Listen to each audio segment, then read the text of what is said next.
Adam had me thrown into the back, slowly stripping, and then dropping it off the ledge. We saw the fish roll up in behind it. We slowed down the presentation and smash.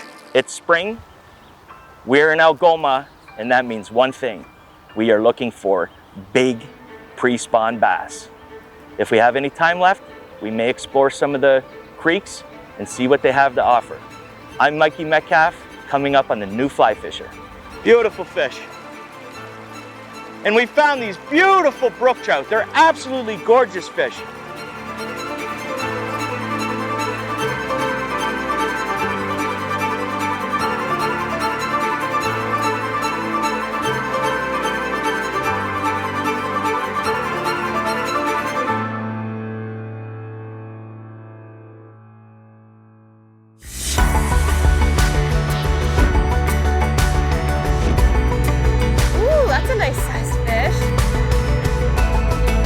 I will catch these all day.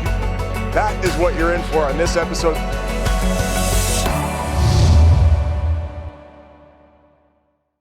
The new Fly Fisher is brought to you in partnership with Destination Ontario, Algoma Country, Orvis Fly Fishing,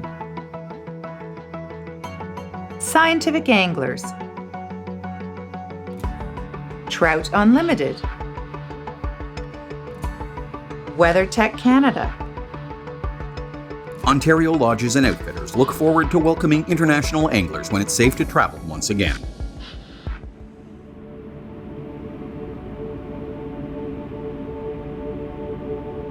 Welcome to Algoma, the ultimate do-it-yourself destination. This vast area spans all the way from Elliott Lake to the Sioux and all the way north of Hornpain. This stunning region is renowned as an outdoor paradise with countless untouched rivers and lakes that would take a lifetime to explore.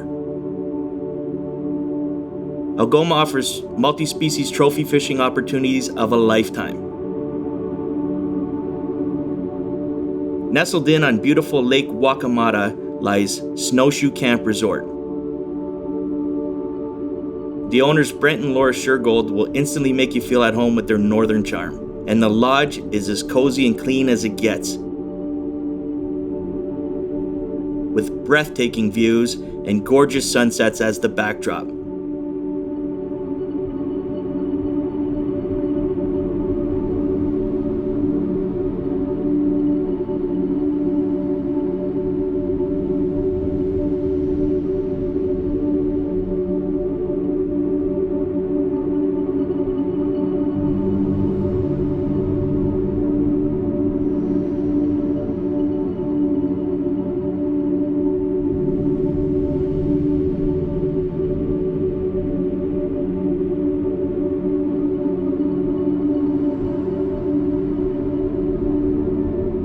We are excited to be here, and for this adventure, we are lucky to have an old friend, Adam Valley, guiding us. What makes Adam so respected is his local knowledge. He knows where and when to find fish and how to adapt. He's fun to be around and a staple in the Algoma scene.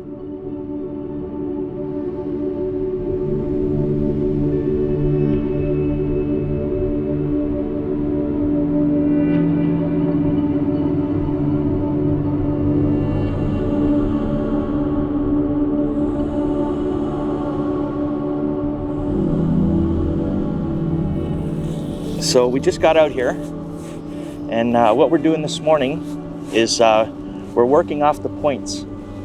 I have a white streamer on right now, as there's a lot of alewives in this system, and we're trying to catch pre-spawn bass that are moving in to the shallows. So we're trying to work the points right now, and we're gonna try this for a bit.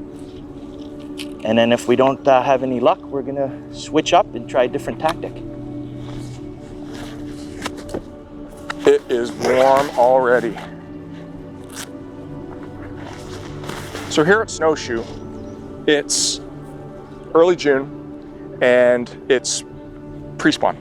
So the fish have not moved up onto their beds yet. There are some beds that we're starting to see, but we're targeting those big females that are in the deeper water. Right now we're sitting at about 56 degrees. I like the water to get up to about 58 to 60 before these females start moving. So now's the perfect time before they get up on the beds to target these giant big female smallmouth. The plan of attack was to race across the lake and jump from back bay to bay, and constantly continuing to tempt the water. As the temps reached the high 50s, the biggest bass began to cruise into the shallows, preparing for the upcoming spawn. All right. Good fish, man. So we moved spots. Water was cold, we weren't seeing any fish moving at all. So we moved spots into this back bay. There's a creek mouth here. I switched to a Game Changer, and this smallie just crushed it. The water's about 5 degrees warmer in here. Adam and I were just talking about maybe was it because of this creek coming in, but it's just, that's it, right? It's all about temperature at this time of year.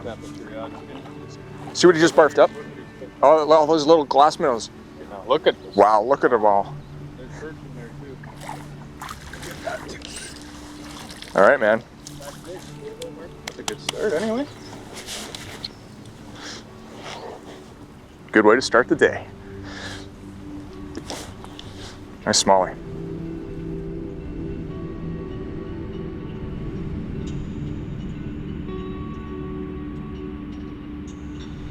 When reproducing, male smallmouth bass build spawning nests in the shallow waters of lakes and rivers on sand, gravel, or rocky bottoms. Nest building occurs within short distance of where the male smallmouth bass built his nest the previous year. The mating smallmouth pair will hover above the nest, rubbing against each other, and then rest on the bottom of the nest. While resting on the bottom, spawning occurs and lasts for just a few short seconds. After completing this ritual, the female will leave the nest and might spawn with another male smallmouth bass. The remaining male will stay and guard the nest until the eggs hatch, which is usually within 4 to 7 days. When the bass get on the beds, this is when we leave them alone and respect the process, and we look for another place to cast the line.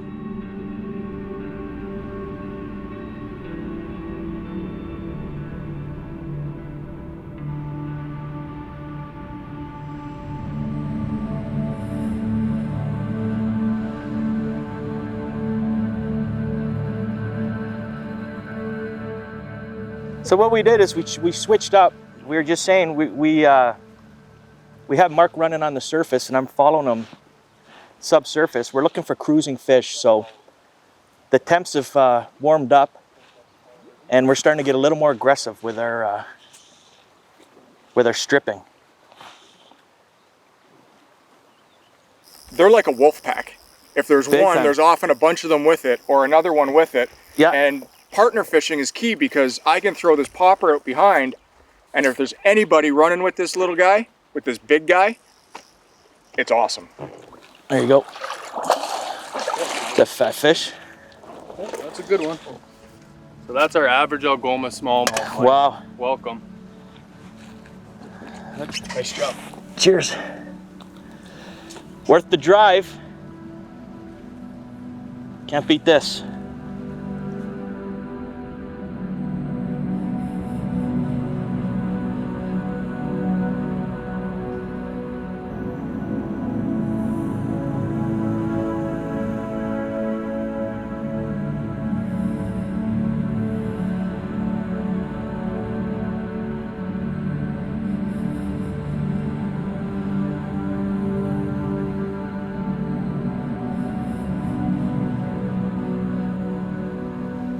Violent strike. What a strike.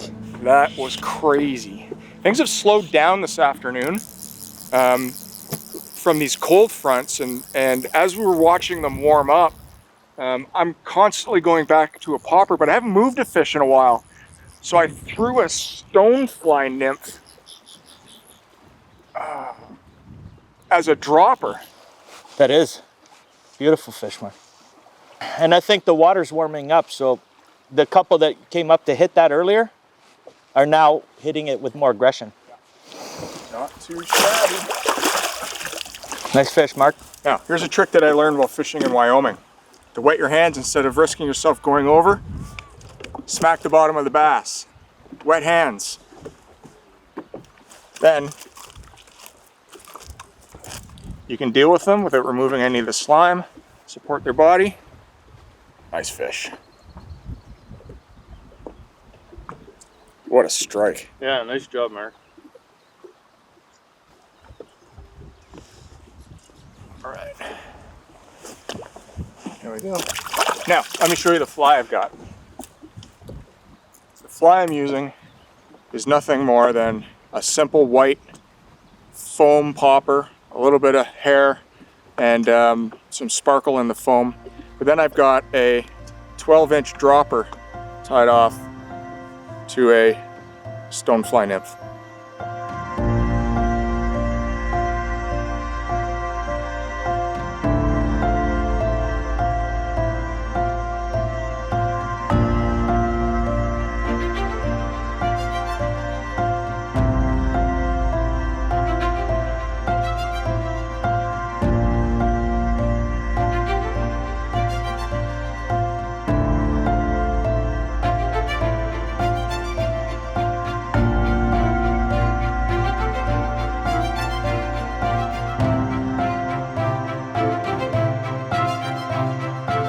One of the things I love about bass fishing is we're constantly putting the puzzle together. So the way we start fishing in the morning does not mean we're going to be fishing like that in the afternoon. So right now, Adam has us in a back bay and we're fishing big bass off the transition. So we have sand in the shallows, dropping off, the transition is into the weeds, and we think the bass are sitting right off the ledge over the weeds, waiting to ambush. They could go up into the shallows and hit fish, or they can ambush in the weeds.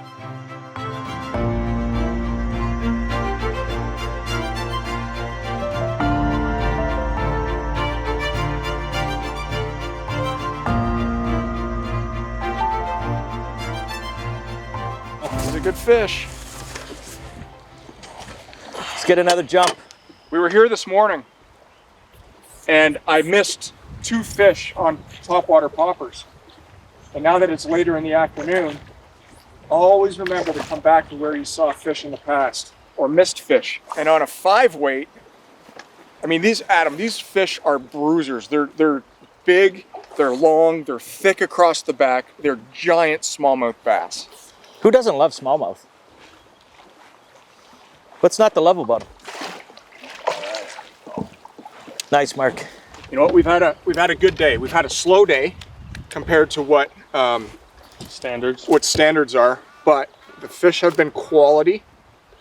Now there are fish that are, 6 and 7 pounds in here. See how strong they are? Just amazing. Right in the top of the lip. Fly just pops out. How do you like that? Fun fish all day long.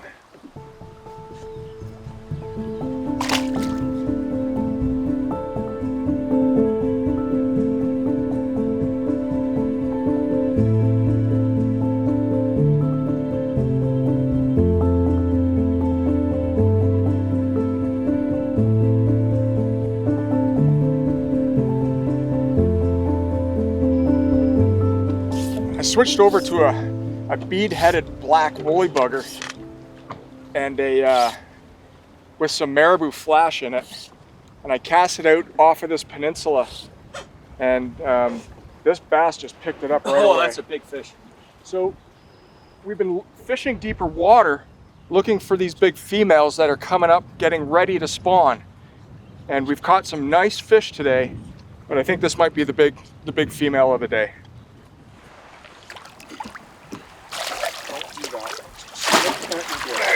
Look at the shoulders on that thing. Look how fat. What a way to end the day here at Snowshoe. How do you like that? Oh.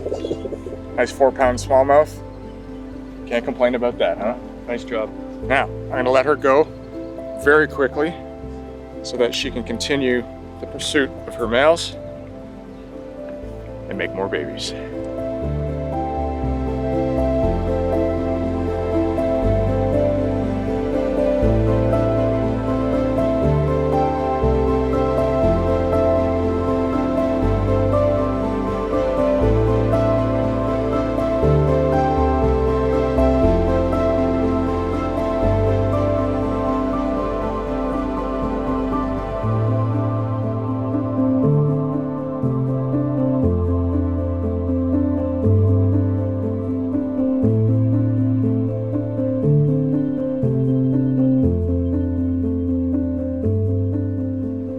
Always listen to your caddy. Oh, we're getting jumps. Exactly where he said he's going to be. Yeah. This guy's got some legs on him. Oh yeah. I did exactly what you said. Threw it way into the back there, and I slowly dragged it.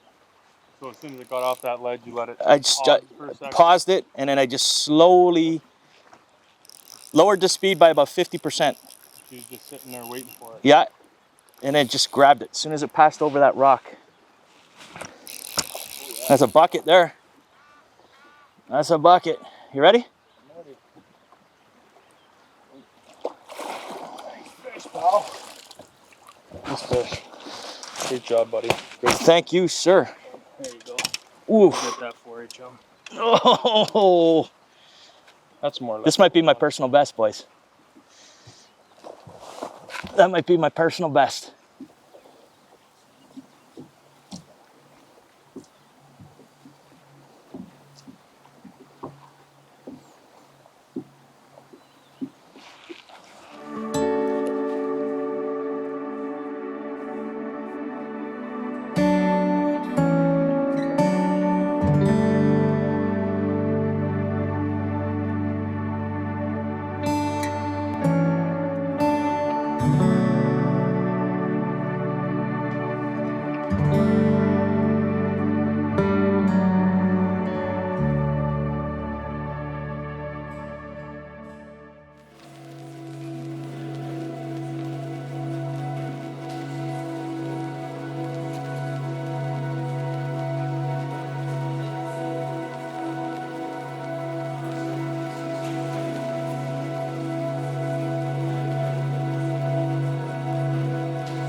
By the end of the day yesterday, we started to chase warm water. As the sun came up, the fish started to push up shallow, getting on their final pre-spawn bite before they start to get up and make their beds.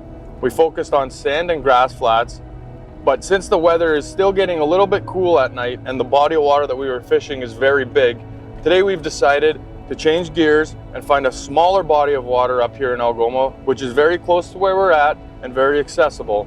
And we're going to try and find a little bit of warmer water and find fish that are still up shallow and ready to almost spawn. We are going to be looking for those fish that are really making their last push before the full moon to really put the feed bag on so that they can have a successful and a hardy spawn. First thing in the morning, we're going to focus a little bit more off the breaks, much like yesterday, but with the size of the lake we're going to be fishing today, we know that with the warming weather pattern that we've been having, the water is going to be a little bit warmer and the switch is going to go off a lot sooner. These fish are going to push to the shallows a lot sooner than later on in the afternoon that we had to deal with yesterday because of the bigger lake and the cooler water. These fish are going to push up earlier through the day, which means that we are going to transition from fishing transitions off of points, and we are going to start making our way back to spawning pockets and fishing the flats where there's sand and grass mix.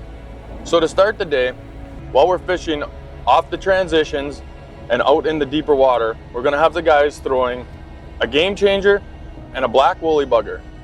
We're going to have them working it off the break and looking for those suspended fish to come up.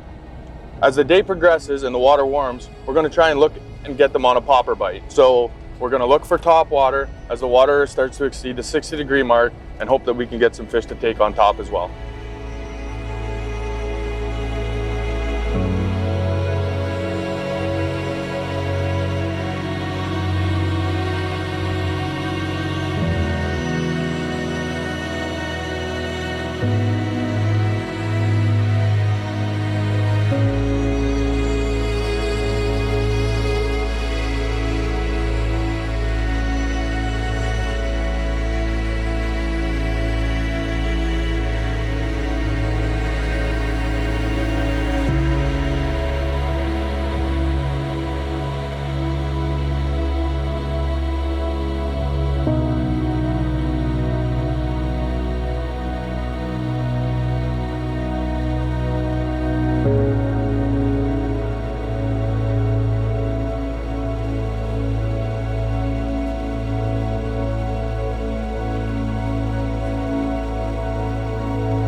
go, Mark. Nice job, man.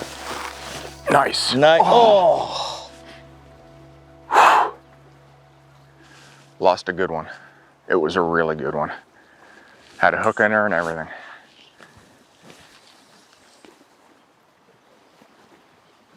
There you go, Mark. Good job. Attaboy. Oh, that's a big fish. What a way to start the day here at Snowshoe. That is a good smallmouth. We decided to switch things up and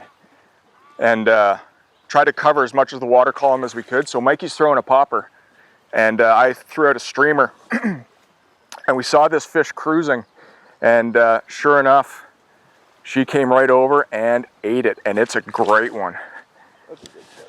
It is a great start.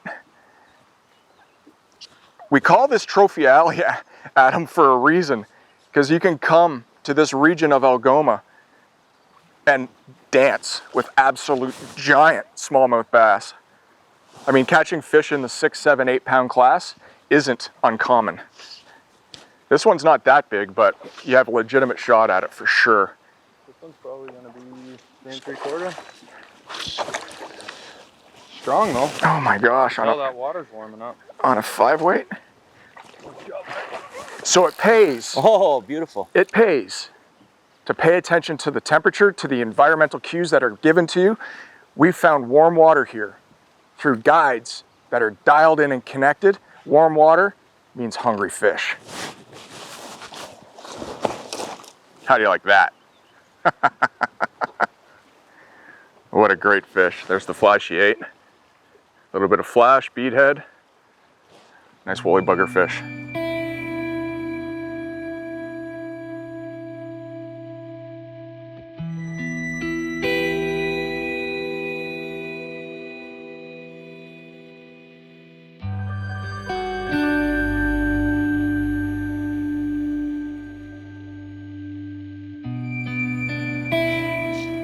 I switched up to do something a little different. What we're doing is we're casting over ledges and we're trying to drop it in.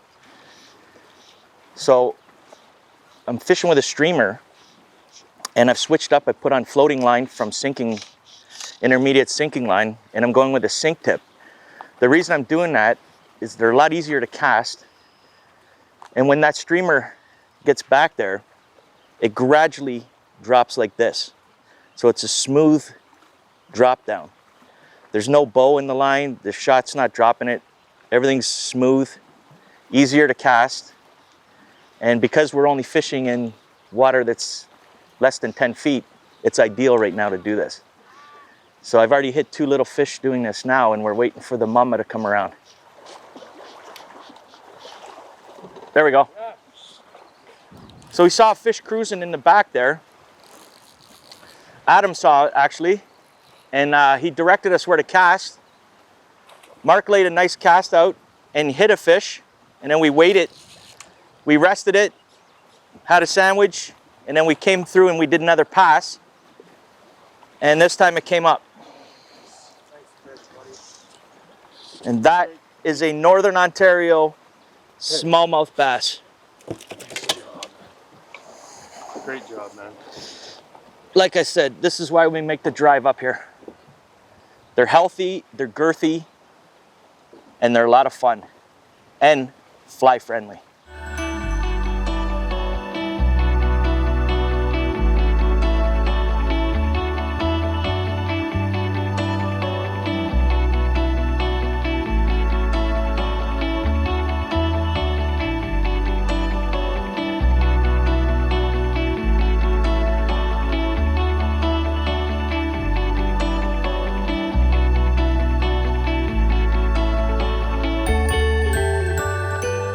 There's little doubt that fishing poppers for smallmouth bass is arguably one of the most fantastic ways to take these fish. But the fish are going to tell you what they want. So when you begin your day fishing with poppers, what I like to do is vary the cadence of my retrieve upon my cast. That'll tell you which way the fish want it. So I'll start out by casting out my popper and actually letting it sit for 30 seconds to a minute till all those rings dissipate. One tiny little movement, and sometimes that giant smallmouth will come up and engulf it. Then I increase the cadence of my retrieve until I figure out the way they want it. Sometimes I'll even just rip them in. The fish will tell you what they want. All right, fish. So I moved down after Mike caught that fantastically big smallmouth. I moved down to 4X. This is a place where world records can happen. And we'll see what we can do. I've got a good one on here. It's not going to be a world record, but should go 3 anyway. And what a sip. It was just so gentle and light. Can't even see the flash. No, he just engulfed it. Put a heck of a cast on that fish, Mark. Thanks, Mike. These cruisers are fun. You can see them coming up and down these lines. And it's sight casting. It's just great. It's interactive fishing. Good job. Nice fish, man. That is a great fish. You can't beat smallmouth on a popper all day long. That is just awesome. So fun. All right, we'll get this guy back in the water. And away he goes.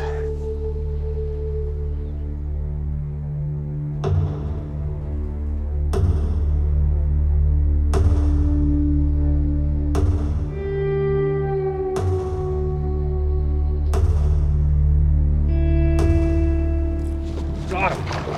Oh! Nice. Nice job, man. This is a toad, Mark. This is a toad. Right on that ledge, man. Right on the ledge. We saw him cruising in, threw a popper at it, stopped the fish, tried to eat the popper, missed it, couldn't get him to come back, threw a streamer at him, and he just charged down on it and ate it. That's a good one. It pays to have, if you can, have a second rod ready to go at all times so that you can switch super fast. And we're fishing with a guide, they should be ready to automatically hand you the rod that you need ready to go. That's what happened here. Adam passed me this streamer rod and this big bruiser ate it. Oh my gosh. Oh, look at the wrist on this thing. That's eating well. That's a good fish. I'll let her go real quick. That's a fly. It's got a Clouser. BDI clouser. Green, white, with a little bit of flash in it. Produces fantastic fish. Just amazing. We're having one heck of a day.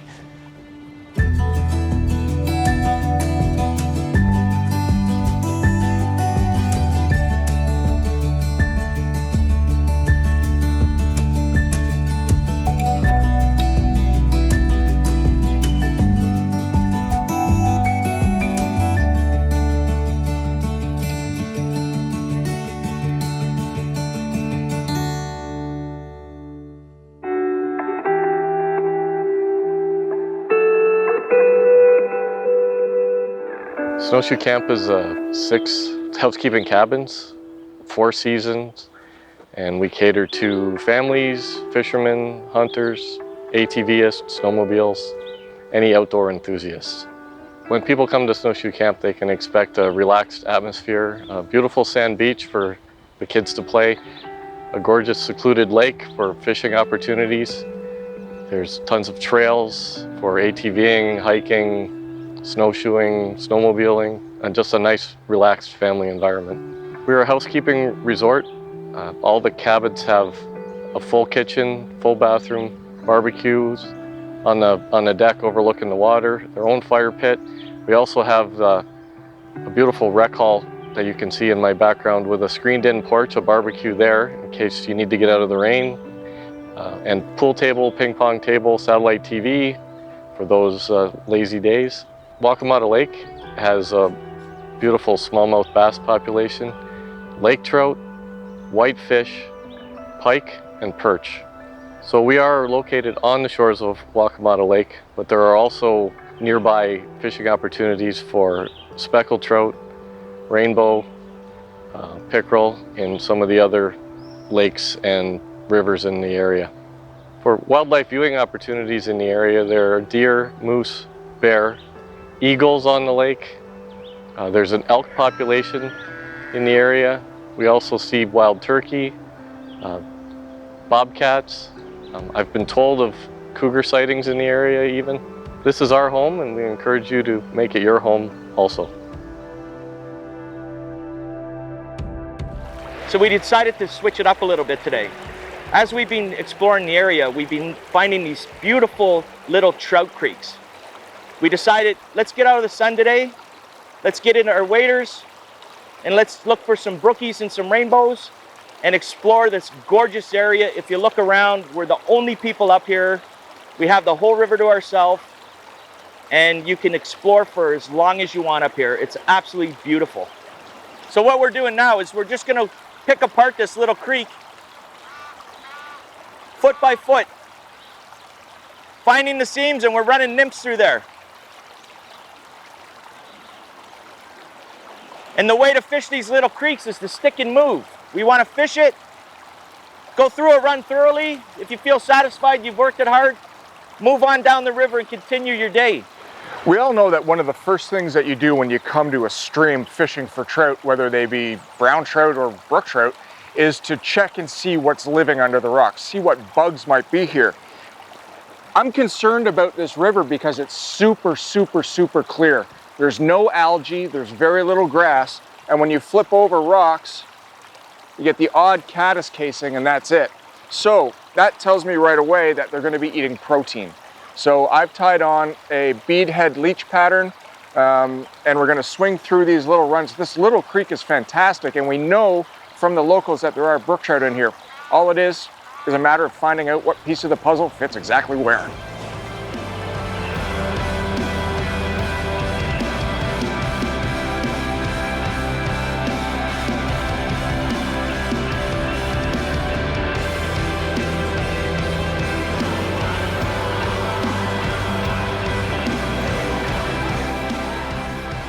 Beautiful fish. Good job, buddy. So we've been hiking and hiking and hiking. We finally found this beautiful pool here. First cast, we had one come out, took a dart at it, and missed it. So we went to the back, and we found these beautiful brook trout. They're absolutely gorgeous fish.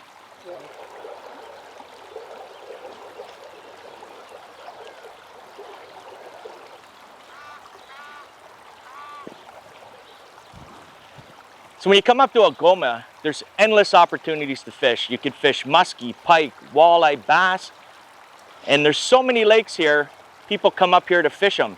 However, as you're driving from lake to lake, you're gonna look and you're gonna see hundreds of creeks. And you always say to your friend, we should fish that one day, there's probably brookies in it. Well, we did that this morning. We wadered up, we took a break from the bass, and we went for a nice little hike, fighting the black flies, and we found the brook trout. We just kept walking. Every corner there's a new opportunity. We worked in the back there. We had a big bass come out and miss it. So then I threw way back into the dark stuff. We're trying to get into the wood and the structure and the lumber and pull the fish out from underneath. And we're hitting beautiful little brook trout on the bigger size, as people call speckies. Just like that, bring out the light rod. They are so much fun. Endless opportunities up here. Bring your camera, it's absolutely gorgeous. We could do this all day. We still have miles to walk. So when we first hit the creek, my full intention today was come in here and high stick it and nymph this creek. But as you get on the water, you have to adapt. We found some deeper pools here with slower moving water. So we wanted to put on something more lifelike. So we just tied on this little tiny little black woolly bugger. We're throwing them out underneath the lumber and we're drawing the fish out from hiding. It's a very simple tie, and there's not a species of fish that won't eat that.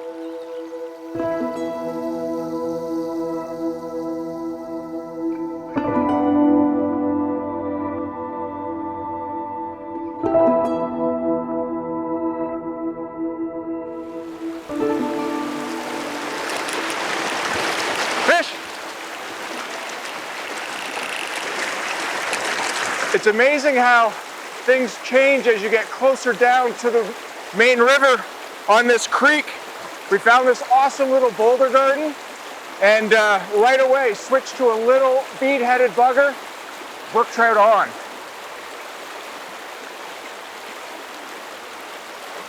Beautiful fish.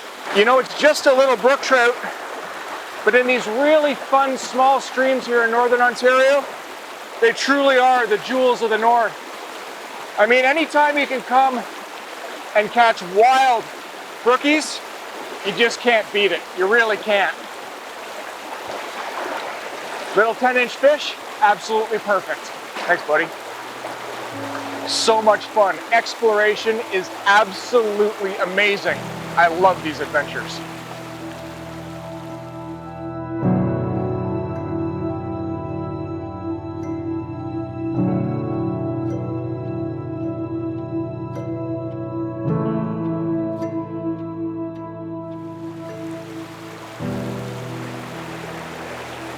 Fish.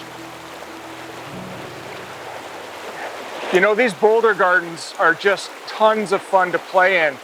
You have a real shot at a giant brook trout here, but even catching these little guys is super, super fun. There he goes. And it's also a good indicator that you're doing it right, because if you can catch these little dudes, you can catch grandma too. I get this fish unbuttoned.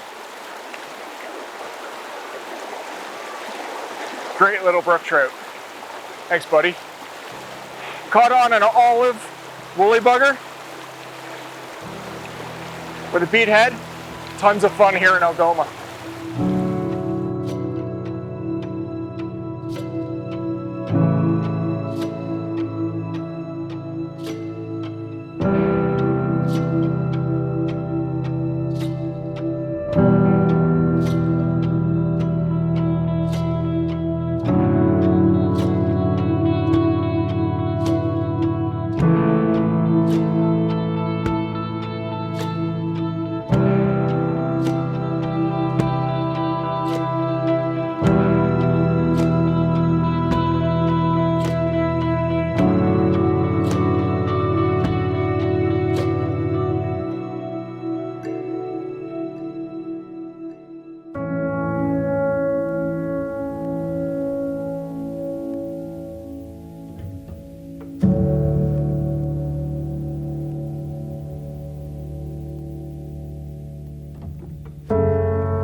We've had a great day so far. We've been hitting big fish back in the bays. Adam's taking us across the lake, and we're gonna start working some islands. What we have over here is a small island surrounded by a weed bed with a drop-off. We're gonna start casting out, dropping it into the drop-off, and hopefully find some of the bigger fish. Right now we're looking for big, big smallmouth bass.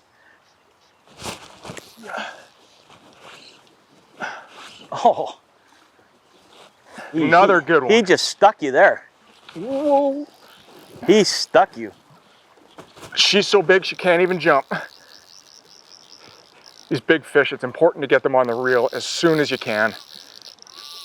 These reels are amazing. The technology in reels today is amazing, and if you can get the fish on the reel so that the reel can do what it's designed to do, you've got a much better chance at winning this game.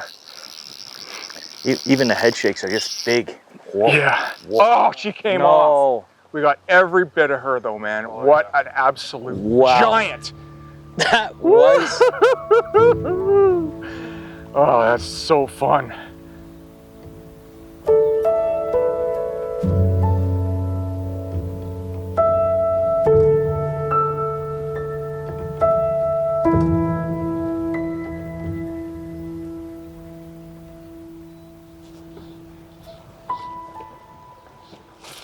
Yes.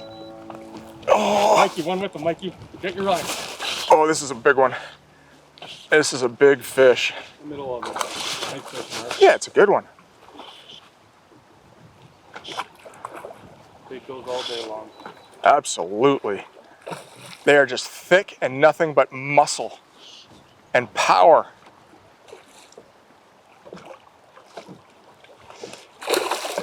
Oh.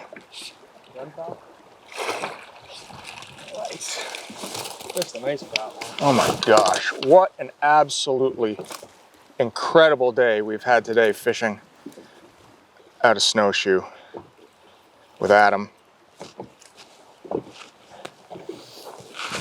It absolutely has been a pleasure.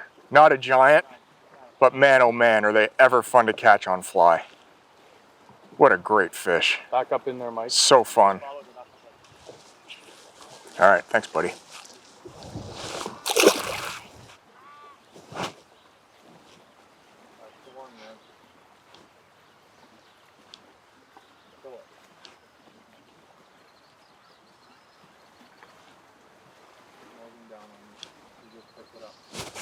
Got her.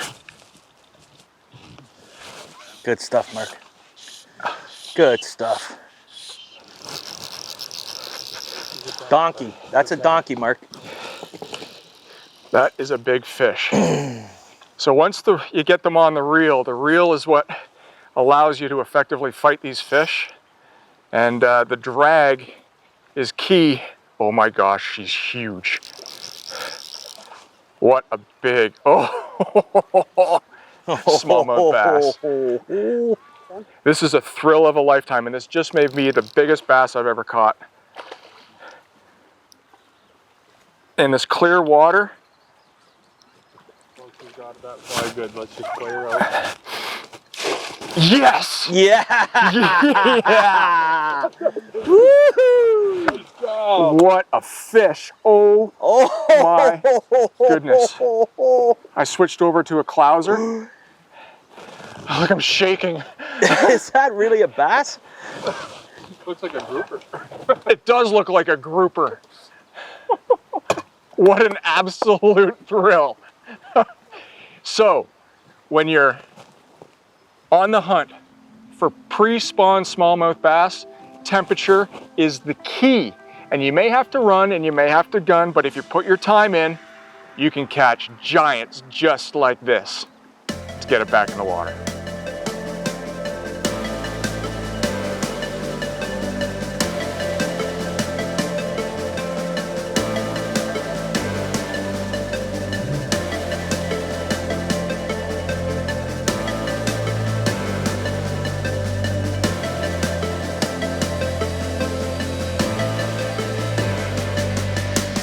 Adam had me thrown into the back, slowly stripping, and then dropping it off the ledge.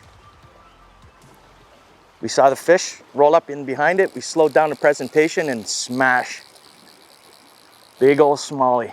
It's exactly what we're keying in on right now. We're chasing water temps as much as we're chasing habitat for smallmouth to be. So first we find the temps, and then we find the fish. Oh my gosh, it's a giant. That's a tank. That's an Algoma giant, buddy. That's there a you hug. go. That's a hug right there. That's welcome to Algoma right there, Oh Tom. my gosh. Welcome to Algoma. Oh my gosh. This is the reason we make the drives. Well, Mr. Metcalf, I have some good news for you. And what is that? What you may or may not know is that I am a IGFA representative for Canada. So I have the power to legitimize potential world records and to make sure that everything is done. That fish weighed in on a scale that needs to be verified by the IGFA at 6 pounds, 3 ounces, right? Okay. You've got 12-pound tippet on. Yep.